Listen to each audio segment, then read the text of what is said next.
Assalamu alaikum everyone. So here I am Dr. Shahriyar and today we will be seeing कि जो JCAT है उसकी preparation कैसे की जा सकती है और आप लोग किस तरह से उसको पास कर सकते हो और बाद में इसके क्या फ़ायदे हैं, क्या डिफरेंसेस है FCPS से, और इसमें इंडक्शन क्यों थोड़ी इजीली मिल जाती है। ये कितना अमर्ज कर रहा है, इसको कौन रेगुलेट करता है, ये सारी चीज़ें मैं आप लोगों को बताऊंगा।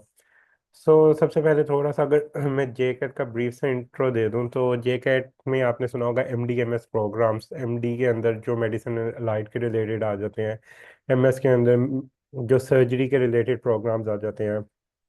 ये बेसिकली 10 साल पहले ऑलमोस्ट स्टार्ट हुआ था in collaboration with king Edward medical university और UHS की कोलेबोरेशन के साथ स्टार्ट हुआ है। बेसिकली ये गवर्नमेंट का प्रोग्राम है। जो FCPS है उसको रेगुलेट करता है CPSP, college of physician and surgeon. जो college of physician and surgeon है वो एक प्राइवेट रेगुलेटरी बॉडी है जो कि बाद में रिकॉग्नाइज्ड हुई। मतलब वो एक गवर्नमेंट इदारा नहीं है, वो एक प्राइवेट इदारा है। जो जबकि MD MS और JCAT ये बेसिकली गवर्नमेंट का है। इस वजह से इसको ज़्यादा प्रमोट आजकल किया जा रहा है बिकॉज ये गवर्नमेंट ने स्टार्ट करवाया हुआ है।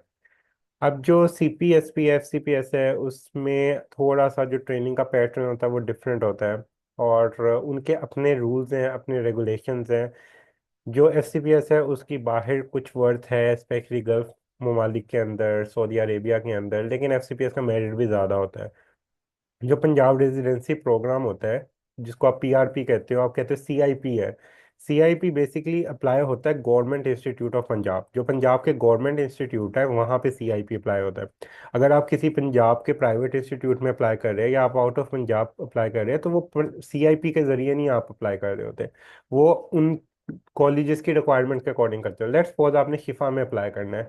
शिफा में अप्लाई करते हो तो आप उनका टेस्ट देते हो, उनका आप इंटरव्यू देते हो, आप उनका फिर आप साथ FCPS देते हो। वो आपकी CV मांगते हैं, वो अपनी बेसिस पे जो वो अपना क्राइटेरिया होता है वो उस पे आपको रखते हैं। राइट।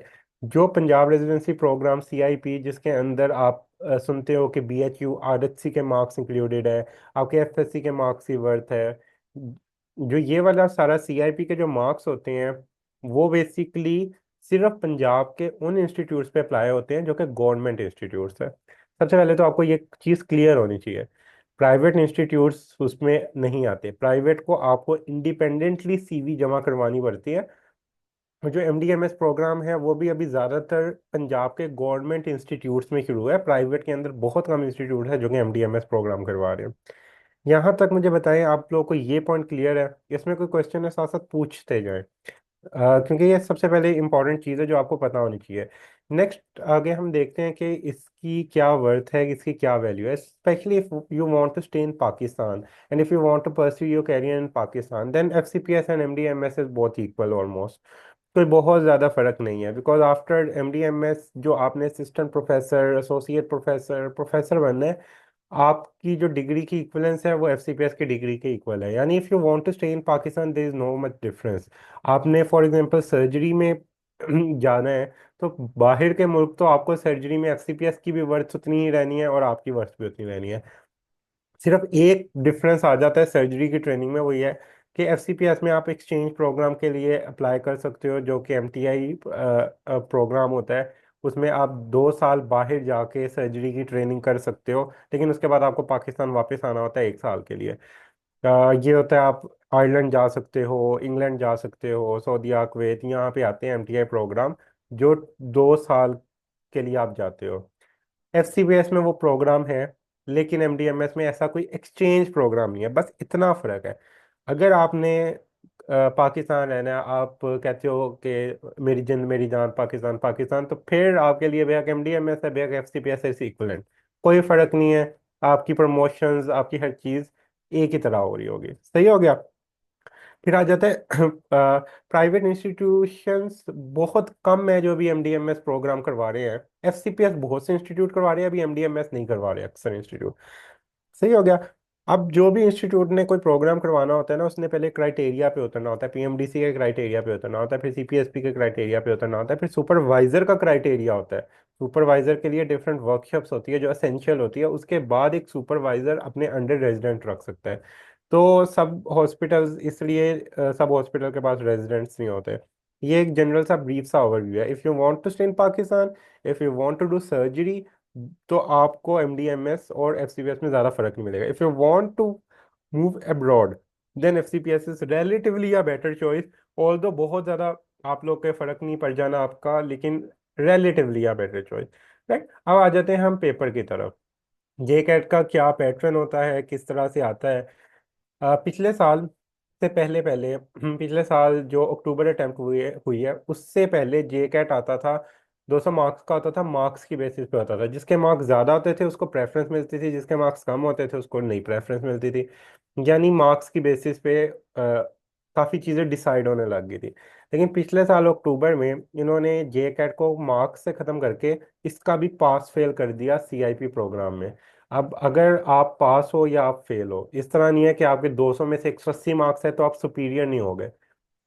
ओके, पहले ऐसा होता था कि फॉर एग्जांपल एक बच्चा है, उसके 200 में से 170 आए हैं, एक बच्चा है जिसके 200 में से 140 आए हैं, पास दोनों होते थे। लेकिन जो 170 वाला है उसको सीआईपी के अंदर ज़्यादा मार्क्स मिल रहे होते थे। राइट, तो ये डिफरेंस होता था। लेकिन पिछले साल इन्होंने ये चेंज कर दिया। पिछले साल जब ये चेंज हुआ है, वही वाला जे कैट मैंने दिया भी था, उसमें 75% पासिंग रेशियो कर दी थी। तो जब इन्होंने 75% पासिंग की थी तो उसमें सिर्फ 100 बच्चे, 150 आउट ऑफ 5000 पास हुए थे। अल्हम्दुलिल्लाह I pass that J CAT as well. मैंने मेडिसिन एंड अलाइड में दिया था। तो मेडिसिन की गाइडलाइंस तो मैं बहुत ज़्यादा अच्छे से आपको प्रोवाइड कर सकता हूँ कि किस तरह से मेडिसिन का आप पास कर सकते हो। Although that was a difficult JCAT, उस पर काफ़ी लोगों ने शोर डाला। सिर्फ 150 का पास हुआ, जबकि सीट्स 450 प्लस होती है एमडीएमएस की। तो 150 में से भी सबने इंडक्शन नहीं लेनी होती। कुछ एफसीपीएस के थे, जैसे मैं एफसीपीएस का था, मैं निकल गया अंदर से। बहुत से बच्चे इस तरह से होते हैं जो एफसीपीएस के भी होते हैं। तो सिर्फ 100 सीट्स मुश्किल फिल हुई थी। फिर उन्होंने क्या किया, उन्होंने 75% क्राइटेरिया को कम करके दोबारा से 60% किया।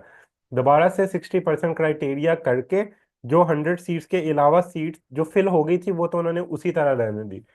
जो सीट्स खाली बच गई थी फिर उन्होंने बाकी जो बच्चे पास हो रहे थे, 60% पे ऑलमोस्ट 1500 बच्चा पास हो रहा था। तो जो बाकी बच्चे पास हो रहे थे उनका दोबारा मेरिट बना और उन बच्चों को उन्होंने एमडीएमएस प्रोग्राम में रखा। तो basically they decrease the passing percentage. तो आप लोग की बारी भी कम ही परसेंटेज होगी, पास करना इतना मुश्किल नहीं होगा। लेकिन अगेन बात आ जाती है, अब ये है पास या फेल। जब मार्क्स होते हैं ना, तो मार्क्स में एक सबसे बड़ा डिफरेंस जो बेनिफिट होता है वो न्यू बच्चों को होता है। क्योंकि जो न्यू बच्चे होते हैं उनका नॉलेज रिलेटिवली ज़्यादा अच्छा होता है, उनके मार्क्स ज़्यादा आ जाते हैं। और जिसके मार्क्स ज़्यादा आ जाते हैं उसको ज़्यादा प्रेफरेंस मिल जाती थी। राइट, तो in short this is a pass fail exam. Almost अब 60% क्राइटेरिया अगर चेंज कर दें तो इनका कोई पता नहीं, पहले 75% तक था। अब इनका इसका पेपर किस तरह से डिवाइड होता है। Basically there are two parts, one is paper one and the other is a paper two. दो पेपर होते हैं, पेपर वन और पेपर टू। अब जब पेपर वन होता है, basically this is a basics paper. और जो पेपर टू होता है that is a speciality specific paper. जो उसकी स्पेशलिटी होगी ये उसका पेपर होगा। सो बेसिक के अंदर जो पेपर होता है, अगर आप लोगों ने एफसीपीएस की प्रिपरेशन की है, for example if you have prepare for the FCPS, तो जो बेसिक पेपर है that can be covered easily. और जो स्पेशलिटी स्पेसिफिक पेपर है ये आपकी उसी बुक से कवर होगा जो कि आप लोगों ने फाइनल ईयर के अंदर पढ़ी हुई थी, या आप लोग का वो सब्जेक्ट का नॉलेज अच्छा है। फॉर एग्जांपल, आपका अगर मेडिसिन का नॉलेज अच्छा है तो आप आसानी से पेपर टू कर सकते हो, अगर आप मेडिसिन में दे रहे हो। अगर आपका सर्जरी का नॉलेज अच्छा है, आप आसानी से सर्जरी का ये कैट पास कर सकते हो। आपका नॉलेज पे बहुत ज़्यादा मैटर कर रहा होता है। जो पेपर टू होता है, जो पेपर वन होता है, वो आपकी एफसीपीएस प्रिपरेशन पे बहुत ज़्यादा मैटर कर रहा होता है। आप लोगों में से बहुत से बच्चों ने एफसीपीएस की प्रिपरेशन कर रहे होंगे, कुछ अगस्त अटेम्प्ट दे रहे होंगे, कुछ नवंबर अटेम्प्ट दे रहे होंगे। तो यानी एफसीपीएस की आप लोगों की अल्टीमेटली प्रिपरेशन चल रही होगी मोस्टली बच्चों की। ऐसा है कि नहीं है? आप लोग एफसीपीएस दे रहे हो कि नहीं दे रहे? बहुत से बच्चे एफसीपीएस दे रहे होंगे, राइट। तो जो एफसीपीएस दे रहे हैं उनका जो पेपर वन है वो एक हद तक उनकी तैयारी स्टार्ट हो चुकी होगी उसकी। जो पेपर टू है उसकी तैयारी किस तरह करनी है मैं आगे बता दूंगा। अच्छा, अब जो पेपर वन होता है ना, इसमें भी इतना आसान पेपर नहीं आता। तीन चीज़ें हैं जो आपने बहुत अच्छे से करनी है। फॉर एग्जांपल, इसमें एनेटमी, फिजियोलॉजी और फार्माकोलॉजी, दिस लाइक और अ ग्रेट पोर्शन, ये काफ़ी अच्छा पोर्शन लेती है। Almost 56 MCQs are from these three portion. और आप लोगों को ये तीन पोर्शन इस तरह से करने हैं, right. There are basically three portions, anatomy, physiology and pharmacology. इसमें से कितने एमसीक्यूज है? There are 56 MCQs। तो यहाँ से एक मेजर पोर्शन आप लोगों का कवर हो जाएगा। अब फॉर एग्जांपल आप एफसीपीएस की प्रिपरेशन कर रहे हो, आपके एनाटमी, फिजियोलॉजी, फार्माकोलॉजी ये कवर हो जाएगी, राइट। आप फॉर एग्जांपल हमारे इस रफीउल्लाह के लेक्चर सुन रहे हो तो उसमें से भी आपकी कवर हो जाएगी। जो बहुत एक आप एनाटमी में देखोगे ना, चीज वो ये होगा कि जनरल एनाटमी से काफी एमसीक्यूज आ रहे होंगे। कम से कम अगर 20 MCQs है ना, उसमें से 700-800 सिर्फ जनरल एनाटमी के एमसीक्यूज आ रहे होते हैं। तो जनरल एनाटमी के रफीउल्लाह वगैरह में 3-4 पेजेस है। तो you can easily cover general anatomy, और उसमें से आप एक बड़ा अच्छा पोर्शन स्कोर कर लेते हो। फिर आ जाता है अपर लिम, लोअर लिम। अपर लिम, लोअर लिम के लिए आप फर्स्ट एड पढ़ सकते हो। फर्स्ट एड में बहुत अच्छा लिखा हुआ है, बड़ा स्पेसिफिक लिखा हुआ है, टू द पॉइंट लिखा हुआ है। उसके साथ आप जो पास्ट एमसीक्यूज है रफीउल्लाह वाले वो पढ़ सकते हो। और आपने अगर अपर लिम और लोअर लिम करना है, उसके अलावा आपके पास 100 पॉइंट शेल्फ नोट्स वाले हैं, वो पढ़ सकते हो। तो वो अगर कर लेते हो तो आपके एनाटमी का बड़ा मेजर पोर्शन जे कैट में कवर हो रहा होता है। और जे कैट में 20 MCQ सिर्फ इसमें से आ जाते हैं। हिस्टोलॉजी ऐसा चलेगा करने की बहुत ज़्यादा ज़रूरत नहीं पड़ रही होती। फिर उसके बाद आप लोग एनाटमी आप लोगों ने इस तरह से प्रिपेयर करनी है, राइट। देन आपके पास आ जाता है फिजियोलॉजी। फिजियोलॉजी भी अगेन एफसीपीएस की जो प्रिपरेशन है वो आप कर रहे होगे, आप लोगों को बहुत ज़्यादा फायदा होता है। आप जो फिजियोलॉजी के लिए एक्स्ट्रा चीज़ कर सकते हो, जो सी बुक इस्तेमाल कर सकते हो, that is BRS. BRS helps you to make good concepts, right. वो थोड़ा आपको अच्छे कॉन्सेप्ट बनाने में हेल्प आउट कर देता है। वो यहाँ पे इन्होंने इस टेबल को बहुत ज़्यादा प्रॉपरली लिखा हुआ है कि आप क्या क्या चीज़ें कर सकते हो, लेकिन बहुत कम बच्चे होंगे जो इस पैटर्न को फॉलो करेंगे। अदरवाइज अगर आपको समझ ना आ रहा हो कि मैंने क्या क्या चीज़ किधर किधर से करनी है, तो आप लोग यहाँ से पढ़ सकते हो।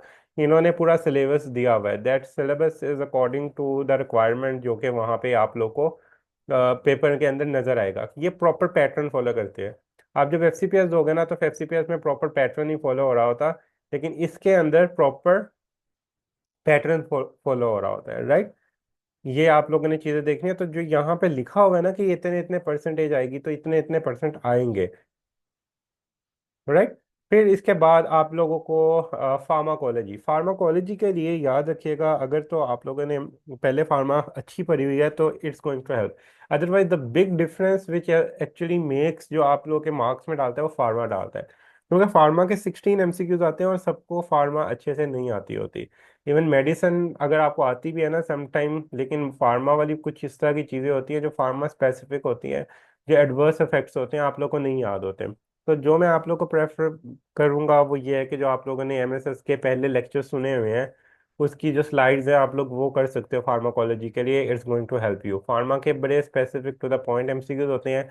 उसके अलावा जो बुक उसके अलावा कर सकते हो, एक तो एमएसएस की स्लाइड्स कर सकते हो फार्माकोलॉजी की, एमएसएस के लेक्चर्स कर सकते हो, और जो बुक है उसमें कैप्लान फार्मा कर सकते हो। इसके अलावा कोई बुक नहीं पढ़नी, क्योंकि this is a concise and the compact book and you people can cover it, right. आप लोग ये कवर कर सकते हो। तो कैप्लन फार्मा, एमएसएस की फार्मा स्लाइड्स और एमएसएस के lectures, you people can cover it, right. जिन्होंने एफसीपीएस का कोर्स लिया हुआ है वो इजीली ये कवर कर सकते हैं। जे कैट का कोर्स भी जिन्होंने लिया हुआ है वो भी कर सकते हैं। तो इजीली हो जाएगा। ये आप लोगों ने कवर करना। जो बायोकेमिस्ट्री है ना, ये बहुत मुश्किल आता है, और इस पे आप बहुत ज़्यादा टाइम वेस्ट नहीं कर सकते। बायोकेमिस्ट्री को लैदर से करने का कोई बहुत ज़्यादा फायदा नहीं है, और बहुत ज़्यादा अच्छी बात नहीं है। तो बायोकेमिस्ट्री के लिए आप लोग जो जो चीज़ें कर सकते हो, उसमें आप लोगों ने वाइटामिन्स कर लेने हैं, आप लोगों ने ग्लाइकोजन स्टोरेज डिजीज कर लेनी है, और आप लोगों ने लाइसोसोमल स्टोरेज डिजीजेस कर लेनी है। दीज आर थ्री थिंग जो कि आप लोगों ने करनी है। या आप जो इसके अलावा मिनरल्स कर सकते हो, जिसके अंदर कैल्शियम, आयरन, ये जो मेन मेन मिनरल्स हैं वो आप कर सकते हो, राइट। तो ये चीज़ है, बायोकेमिस्ट्री में बहुत ज़्यादा घुसने की ज़रूरत नहीं है। कि आपका टाइम भी बहुत ज़्यादा वेस्ट कर देगी, और आप लोग को बहुत ज़्यादा अच्छा आउटपुट भी नहीं देगी। अपनी एफसीपीएस की जो तैयारी चल रही है, जो हमारे लेक्चर्स है वो सुन लो।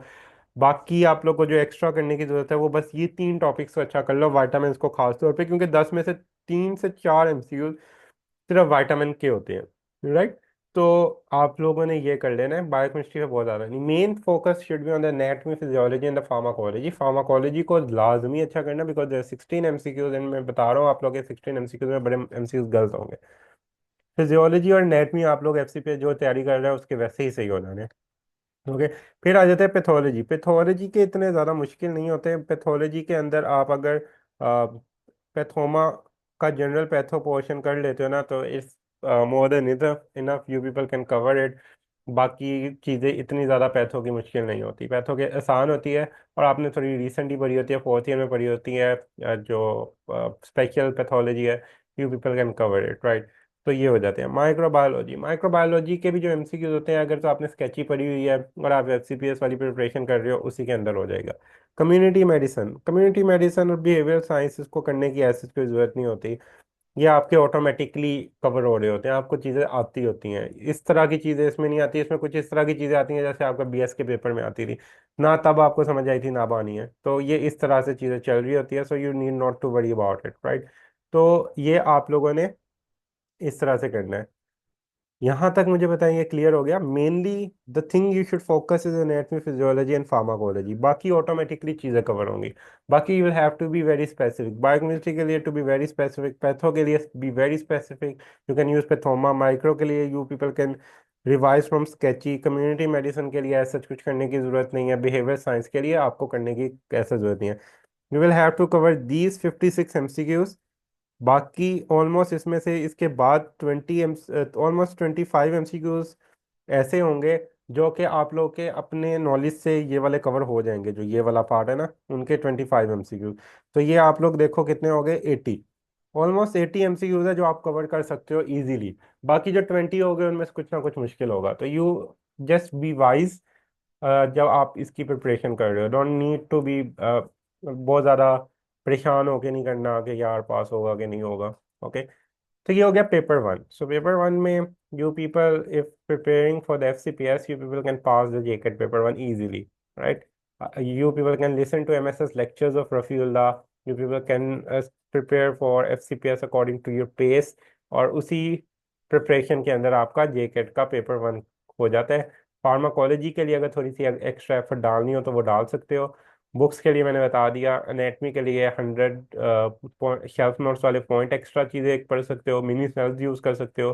फिजियोलॉजी के लिए बीआरएस यूज़ कर सकते हो, फार्मा के लिए कैप्लान यूज़ कर सकते हो, माइक्रो के लिए स्केची यूज़ कर सकते हो, राइट। तो this is the paper one. The actual thing जो कि थोड़ा सा बाद में तंग कर रही होती है, वो क्या होती है? वो होता है आप लोग का पेपर टू। कि जो पेपर टू है वो किस तरह से पास करना है और आप लोगों ने किस स्पेशलिटी में जाना है, वो मैटर करता है। क्योंकि जो पेपर टू है दैट इज स्पेशलिटी स्पेसिफिक, वो स्पेशलिटी स्पेसिफिक है, right. I hope you people can see the screen के जो सबसे ऊपर जे कैट मेडिसिन एंड अलाइड का पेपर आ रहा है। तो this is a speciality specific paper. अब आप लोगों ने मेडिसिन की स्पेशलिटी पे जाना है तो मेडिसिन की चीज़ें आनी है। सर्जरी का पेपर दोगे तो सर्जरी की चीज़ें आएंगी। रेडियोलॉजी का दोगे तो रेडियोलॉजी की आएंगी। किस तरह से की जा सकती है वो मैं आपको बता देता हूँ। सबसे पहले मैं बताऊंगा मेडिसिन का। आप लोग मुझे बताएं आप लोग कौन सा जेकेट दे रहे हो वैसे, on which JCAT you are going to be appeared, कौन से सब्जेक्ट का आप लोग दे रहे हो। चलिए सबसे पहले तो मैं बता देता हूँ मेडिसिन का। मेडिसिन का जो जेकेट है उसमें आपका मेडिसिन का नॉलेज ही अच्छा होना चाहिए। If you have a good knowledge, if you have a good grip, तो आप लोग मेडिसिन का जे कैट आसानी से निकाल सकते हो। यानी इसमें आपका फाइनल ईयर का नॉलेज बहुत काम आता है। इसमें आपकी हाउस जॉब बहुत काम आती है। हाउस जॉब में what you have practically seen वो यहाँ पे आएगा। कुछ बच्चे एमआरसीपी दे रहे होंगे अक्टूबर अटेम्प्ट, तो आप अगर एमआरसीपी के लिए कर रहे होगे तो आप एमआरसीपी की जो प्रिपरेशन कर रहे होगे उसका नॉलेज इसमें काम आएगा। ओके, एमआरसीपी का भी इसमें नॉलेज काम आ जाता है। फिर इसके अंदर आप लोग स्पेसिफिकली जो हमारे लेक्चर्स हैं जे कैट के रिलेटेड वो सुन सकते हो। Basically that are medicine lectures, आप हमारे मेडिसिन के लेक्चर सुन सकते हो। उससे आपकी प्रिपरेशन हो जाएगी। बड़े स्पेसिफिक हाई यील्ड टॉपिक्स आते हैं। अब जैसे हाई यील्ड के अंदर अगर मैं इसमें निशान लगवाता जाऊँ ना कि कौन से सबसे ज़्यादा आते हैं, अच्छा कार्डियो में से बहुत क्वेश्चन आता है, तो कार्डियो आपकी अच्छी होनी चाहिए। Cardio, I always love cardiology, हमेशा बहुत अच्छा किया था कार्डियो, तो इस वजह से कार्डियो थोड़ा आसान लगा। लेकिन कार्डियो में से जो क्वेश्चन आते हैं, केमिकल स्ट्रेस टेस्ट से भी लास्ट ईयर आए हुए थे, तो ये भी थोड़ा थोड़ा आपको पता होना चाहिए। जो डिफरेंट टेस्ट है एंजाइना के अंदर से आ जाते हैं। स्टेमी का क्वेश्चन तो लाजमी आता है। स्टेमी की इनिशियल मैनेजमेंट आपको पता होनी चाहिए, स्पेसिफिक मैनेजमेंट आपको पता होनी चाहिए कि क्या होता है इनिशियली, आपने क्या क्या देना है, स्पेसिफिक मैनेजमेंट के अंदर क्या है। ईसीजी आपको पता होनी चाहिए कि ये एलिवेशन है तो किधर है, समटाइम पिक्चर्स दे के भी आ सकता है, राइट। कितनी देर टाइम पीरियड होता है जिसमें आपको पीसीआई करनी होती है, यानी acute coronary syndrome is very high. फिर आपके पास आ जाता है कंजेस्टिव हार्ट फेलियर के रिलेटेड, आपके पास क्वेश्चंस आ जाते हैं। यू शुड नो अबाउट के मतलब आपको पता होना चाहिए कौन सी मेडिकेशंस देनी है, कौन सी पल्मोनरी एडीमा को प्रिवेंट करेगी, कौन सी पल्मोनरी एडीमा को एग्रवेट करेगी। इस तरह की चीज़ें आपको पता होनी चाहिए। मेनली जो मेडिसिन में है ना, वो फार्माकोलॉजी से काफ़ी ज़्यादा इंटीग्रेशन आती है।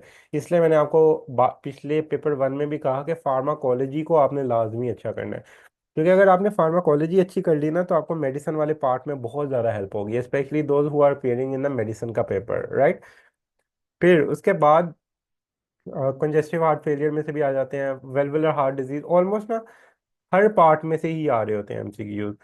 इनमें हर चीज़ में से एक एक दो दो, एक एक दो दो एमसीक्यूज आ रहे होते हैं। ये बड़े इंपॉर्टेंट टॉपिक्स हैं, जो आप हमारे लेक्चर्स देखोगे उसके अंदर ये सारे टॉपिक्स वैसे भी कवर हैं। एक्यूट चेस्ट पेन भी कवर है, एंजाइना भी कवर है, एक्यूट कोरोनरी सिंड्रोम भी कवर है, कंजस्टिव हार्ट फेलियर भी कवर है। ये सारे टॉपिक्स कवर है। You people can visit our website as well. तो उसमें आप देख सकते हैं वेलवुलर हार्ट डिजीज, ये वो टॉपिक है जो कि आपने फाइनल ईयर में भी पढ़े हुए हैं। Basically these are of final year topic. अगर आपके फाइनल ईयर में आप बता रहा हूँ कि अच्छी है, तो आपको मेडिसिन का पेपर बिल्कुल भी नहीं मुश्किल लगेगा। To be very honest, I didn't study for the J CAT because I was preparing for FCPS. I don't bother about it, I just went और मैं दे के आ गया था, और अल्हम्दुलिल्लाह I pass that. The reason behind is the knowledge, जो पीछे याद था वो। कोई इसमें ऐसी चीज़ नहीं थी। हाँ, पेपर मुश्किल था, कंसेप्चुअल था। अगेन मैं बता रहा हूँ, हाउ जो मैं प्रैक्टिकली जो चीज़ें देख रहे होते हो, पेशेंट की जो मैनेजमेंट आप एक्टिवली कर रहे होते हो, वो चीज़ें आप जब देखते हो आपके जहन में आ जाती है, और वो आपको पेपर में बैठे याद आ रही होती है। अच्छा, मेरा एक पेशेंट इस तरह से आया था, मैंने उसको इस तरह से मैनेज किया था, तो मैं यही यहाँ पे करूँगा। आप सिंपली उसको अप्लाई करते जाओ, आपको समझ आता रहेगा ये इसका ये आंसर है, इसका ये आंसर है, राइट। तो ये सिलेबस को आप फॉलो कर सकते हो। रिदमियाज, रिदमियाज में से बड़ा इंपॉर्टेंट है, यू शुड नो, जैसे ventricular tachycardia, supraventricular tachycardia, adenosine का बड़े क्वेश्चन आ रहे होते हैं एसवीटी के अंदर। एडिनोसिन देनी होती है, कितनी देनी होती है, कब देनी होती है, क्या साइड इफेक्ट्स होते हैं, कितनी हाफ लाइफ होती है, that is the important thing. आपको एसीएलएस प्रोटोकॉल आना चाहिए। बेसिकली ये एएचए का एसीएलएस अगर आप कर लेते हो ना, आपको मिल जाती हैं इनकी स्लाइड वगैरह। एसीएलएस तो आपको रिदमिया समझ आ जाएंगे, how you are going to manage when you will have to do synchronise cardioversion, when you will have to do defibrillation. These are the different things. ये अक्सर को पता नहीं होता, these are actually the different things, you should know about it. कि ये कब आपने डीफिब करना है, कब आपने सिंक्रोनाइज कार्डियोवर्ट करना है। इस तरह से एमसीक्यूज आ रहे होते हैं, आप लोगों को आने चाहिए। फार्माकोलॉजिकल मैनेजमेंट कैसे होते हैं, तो इसके लिए मैंने बताया एरिथमिया के लिए आप एसीएलएस जो होता है उसकी आपको फ्लो चार्ट्स मिल जाएंगे, इंटरनेट पे पड़े हुए हैं, तो आप लोग वो कर सकते हो। अगेन हेमाटोलॉजी, तो अरिथमियाज हमारी ईसीजी वाले में कवर है, हार्ट ब्लॉक्स हमारी ईसीजी वाले में कवर है। मेडिसिन के लेक्चर्स के अंदर कार्डियोलॉजी के सारे टॉपिक्स कवर हैं। जिन्होंने जे कैट की मेडिसिन हमारे लेक्चर से कर रहे हैं, तो उनको समझ आ जाएगी, क्योंकि हमारी जे कैट में अभी सिर्फ मेडिसिन की लेक्चर्स है, जो कि हमारे फाइनल ईयर में भी चल रहे थे। क्योंकि मैंने अगेन बताया, मेडिसिन जे कैट के लिए चेंज तो नहीं होने लगी ना। जो फायदा आपको हाउस जॉब का होगा ना, आप बैठ के सोच रहे होगे यार मुझे ये हाउस जॉब मैंने जो हाउस जॉब किया मुझे इसका इतना फायदा हो रहा है। जिसने अच्छी हाउस जॉब किया वो पेपर में बैठ के ना अपनी हाउस जॉब को, उसको पता लग जाएगा कितनी अच्छी उसने किया, राइट। ये बात याद रखना, पेपर में बैठ के हाउस जॉब सारी याद आ रही होगी। क्योंकि टू बी वेरी ऑनेस्ट, लोगों ने जितनी भी लास्ट ईयर गालियां निकाली हो जे कैट को, नो डाउट पासिंग परसेंटेज काफ़ी ज़्यादा थी, 75% थी। नो डाउट पेपर बहुत मुश्किल था। नो डाउट पेपर मुश्किल था, इस वजह से इस 100 बच्चों का सिर्फ पास हुआ 5,000 में से। बट पेपर बहुत अच्छा था। अगर आप स्टैंडर्ड वाइज पेपर पूछे ना कि स्टैंडर्ड कैसा था पेपर का, परसेंटेज को छोड़ें, परसेंटेज ज़्यादा थी, लेकिन स्टैंडर्ड बहुत अच्छा था। क्वेश्चंस बहुत अच्छे थे, आंसर्स बड़े क्लिनिकल थे और बड़े स्पेसिफिक थे। यानी अगर आपको आता है तो आप आंसर आसानी से लगाओगे, अगर आपको नहीं आता तो आप नहीं लगा पाओगे। तो बड़े क्लिनिकल, बड़े प्रोपोर्शनेट अच्छे वे में मेडिसिन को पूछा हुआ था। 5 5 6 6 लाइन की स्टेटमेंट्स होगी। पेपर 2 में टाइम मैनेजमेंट बड़ी मैटर कर रही होगी, that's why you will have to manage your time, right. फिर आ जाता है हेमाटोलॉजी। हेमाटोलॉजी के अंदर अगेन आप लोगों ने ये चीज़ें खुद देख लेनी है। दीज आर द थिंग जो पैथो में पढ़ी है, आपको मेडिसिन में पढ़ाई गई है। तो ये हेमाटोलॉजी पोर्शन भी सारा हमारे लेक्चर्स में कवर है। डर्मा र्यूमा के लेक्चर्स बन चुके हैं, बस वो अपलोड करने रह गए। इन्फेक्टिव डिजीज के इंशाल्लाह लेक्चर्स जल्दी मैं बना के वो भी अपलोड कर दूंगा, तो आप लोग के इंशाल्लाह जे कैट वाला सारा पोर्शन मेडिसिन का कवर हो जाएगा। नेफ्रोलॉजी। अच्छा, नेफ्रोलॉजी के काफ़ी एमसीक्यूज आते हैं और वो थोड़े मुश्किल होते हैं, तो इस वजह से नेफ्रोलॉजी को थोड़ा सा कोशिश करना कि अच्छा कर लो। राइट, नेफ्रोलॉजी थोड़ी सी रिलेटिवली मुश्किल थी। तो ये थोड़ी सी मुश्किल आ जाती होती है, यू शुड नो कि किस तरह से। अब यहाँ पे आप देख रहे होगे ये इटियोलॉजी इटियोलॉजी इटियोलॉजी वगैरह इतने नहीं आते। मेनली जो the things which will be ask is actually के मैनेजमेंट क्या है, लैब इन्वेस्टिगेशंस क्या है, राइट। एंडोक्राइनोलॉजी के अंदर डीके से बहुत क्वेश्चन आते हैं, एचएचएस से क्वेश्चन आते हैं, थायरोस्ट्रॉम से क्वेश्चन आते हैं। The things which you actually see during your life, infection में कोविड से क्वेश्चन, कोंगो वायरस आया हुआ था तो उसमें से क्वेश्चंस आ रहे थे, डेंगू हेमरेजिक आजकल है, मलेरिया है, तो उनमें से जो आजकल ज़्यादा आउटब्रेक्स हुई होती है उनमें से क्वेश्चंस आ रहे होते हैं। रियोमाटोलॉजी में तो 4 5 चीज़ें इंपॉर्टेंट है, उसमें ऑस्टियोआर्थराइटिस से मल्टी ऑस्टियोआर्थराइटिस, रियोमाटॉइड आर्थराइटिस, गाउट से काफ़ी क्वेश्चंस आते हैं, एसएलई से आते हैं, और सिस्टेमिक स्क्लेरोसिस से आते हैं। दीज आर थिंग्स जिनसे बहुत क्वेश्चन आते हैं, एसएलई में से बहुत क्वेश्चन आते हैं। आपके पेपर के अंदर ना 3 4 तो एसएलई से पेपर क्वेश्चन आ रहे होते हैं। ये बहुत ज्यादा चीजें लिखी हुई हैं, इनमें से इतना नहीं आता। एंकाइलोजिंग स्पॉन्डिलाइटिस की अक्सर इन्वेस्टिगेशन ऑफ चॉइस आ रही होती है, वेगनास के अक्सर फीचर्स आ रहे होते हैं, टेम्पोरल आर्टराइटिस या ग्रैंड जो आपके पास जॉइंट सेल आर्टराइटिस होता है उसमें अक्सर पूछा जा रहा होता है कि बायोप्सी टेस्ट ऑफ चॉइस, और मैनेजमेंट पूछी जा रही होती है कि उसको स्टेरॉइड के जरिए मैनेज करते हैं। तो ये कुछ बड़े स्पेसिफिक चीजें हैं जो ज्यादातर पूछी जाती है। डर्माटोलॉजी में भी बड़े स्पेसिफिक स्केबीज से क्वेश्चन काफी आ रहे होते हैं, टीनिया से क्वेश्चन आ रहे होते हैं, सोरियासिस से क्वेश्चन आ रहे होते हैं, और आपके पास यही है जो है जिनमें से एसजीएस से आ रहे होते हैं।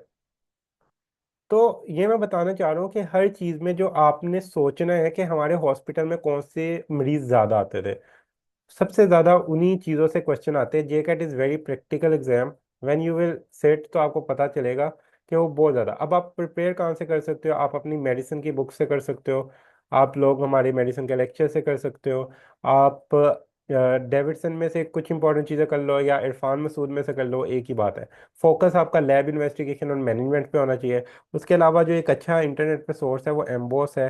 एम्बोस नॉलेज से आप कर सकते हो। एम्बोस नॉलेज का आप अकाउंट मोबाइल पे इसकी एप्लीकेशन डाउनलोड करो, अकाउंट बनाने की ज़रूरत नहीं है। इसमें सिंपल आप साइन अप कर सकते हो किसी भी नाम से। फॉर एग्जाम्पल रैंडम abc@gmail.com, वो 5 दिन की आपको फ्री एक्सेस देता है। तो 5 दिन वो पढ़ लिया, लॉग आउट किया, 1 मिनट में दोबारा साइन अप करके वो यूज़ कर सकते हो। ये सिर्फ मोबाइल एप्लीकेशन पे अप्लाई होता है।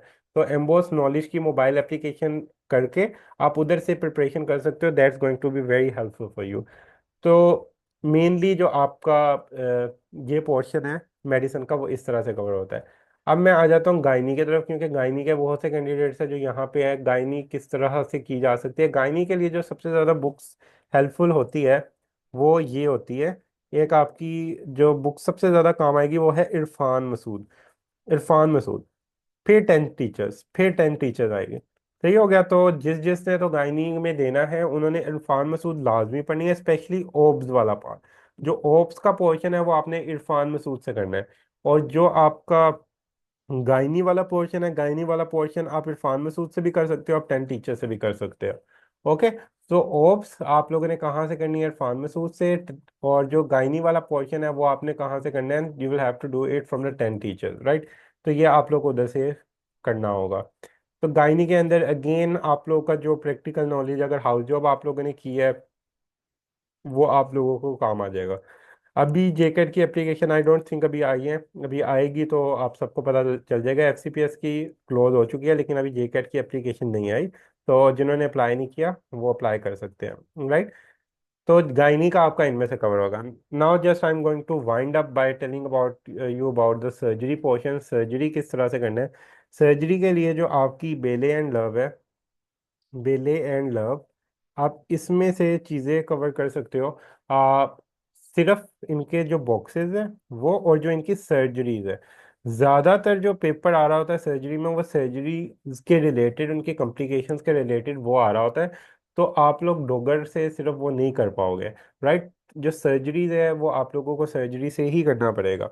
और जो अपेंडेक्टमी है, कोलसिस्टेक्टमी है, जो ज्यादातर आपके पास पेशेंट आ रहे होते हैं, हर्निया रिपेयर, कोलोस्टमी, ट्यूबिलियोस्टमी, ये वाली जो सारी चीजें हैं आप वहां से कवर कर सकते हो, राइट। तो आप लोगों का जो पेपर होता है सर्जरी का, वो ज़्यादातर सर्जरीज जो होती हैं उनमें से आता है।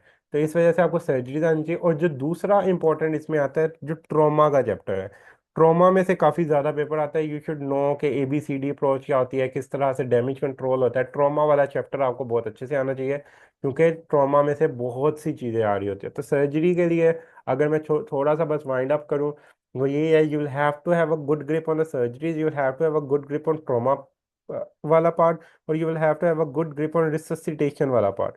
तो ये वाली ज़्यादा चीज़ें आती हैं। और जो बड़ी प्रैक्टिकल चीज़ें हैं, मैंने अगेन वही बताया, जो प्रैक्टिकल चीज़ें हैं वो ज़्यादा आ रही होंगी।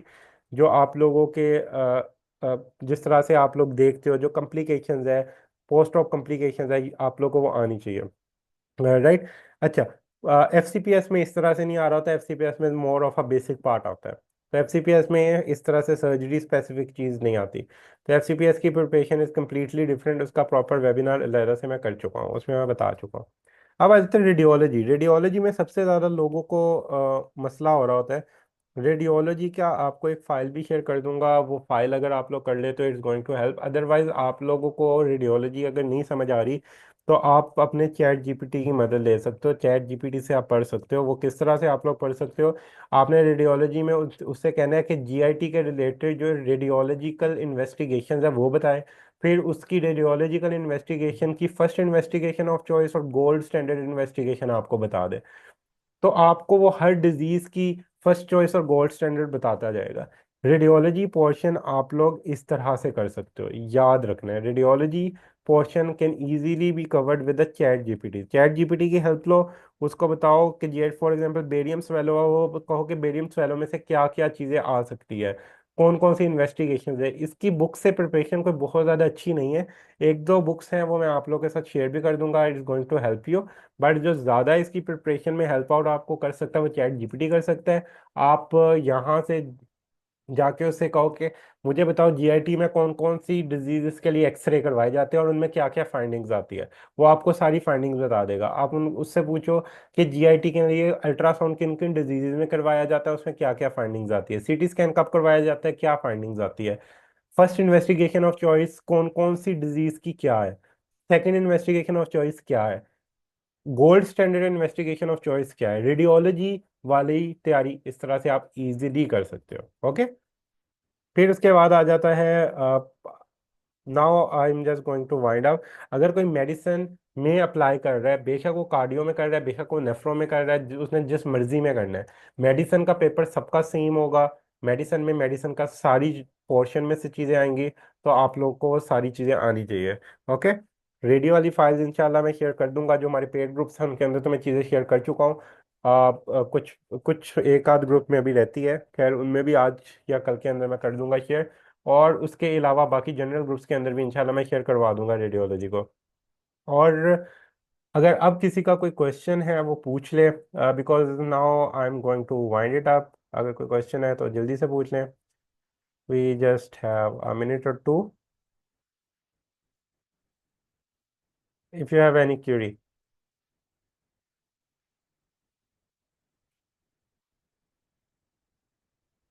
ओके, सो सिर्फ FCPS में एक्सचेंज प्रोग्राम अवेलेबल होता है, JCAT में एक्सचेंज प्रोग्राम नहीं होता, राइट। सो FCPS का फॉरेन कंट्रीज में एक्सचेंज प्रोग्राम के लिए जा सकते हो। जो MDMS है उसमें कोई एक्सचेंज प्रोग्राम अवेलेबल नहीं है। जो ऑप्थेल्मोलॉजी का है उसके लिए आपको काफ़ी ना डिफरेंट सोर्सेज इस्तेमाल करने पड़ेंगे। आप कुछ दिन, मैं प्रेफर करूँगा आप OPD मेडि जाके ऑप्थेल्मोलॉजी की बैठो, क्योंकि ऑप्थेल्मोलॉजी का थोड़ा सा मुश्किल होता है JCAT, क्योंकि हमें आती नहीं होती फोर्थ ईयर के अंदर। तो these are going to help. Shifa का अपना टेस्ट होता है, शिफा उसके अलावा FCPS भी आपको देना होता है, शिफा का टेस्ट भी देना होता है, शिफा का इंटरव्यू भी देना होता है, और काफ़ी सिफारिशें चलती हैं वहाँ पे, ओके, एक्सचेंज प्रोग्राम एक लंबी डिस्कशन है, वो बाद में इंशाल्लाह कभी हम करेंगे। वो एक पूरा प्रॉपर एक अलहदा से पूरी दुनिया है, right. Okay, so I am going to wind up. I hope you people get a bit idea कि किस तरह से सारी चीज़ें चलती है। We have our FCPS course as well as JCAT का मेडिसिन का सिर्फ कोर्स हमारा अवेलेबल भी है। अगर आप लोग को चाहिए होगा, you people can contact us. Besides इस JCAT की तैयारी के लिए लाजमी अपनी स्पेशलिटी को बहुत अच्छा पढ़ें, और MD MS में आपकी इंडक्शन होने के चांसेस बहुत ज़्यादा होते हैं, तो इस वजह से इस पर फोकस करें। So thank you very much. इंशाल्लाह बाकी क्यूरीज को मैं ग्रुप के अंदर सॉल्व करूंगा। अल्लाह हाफिज़, टेक केयर।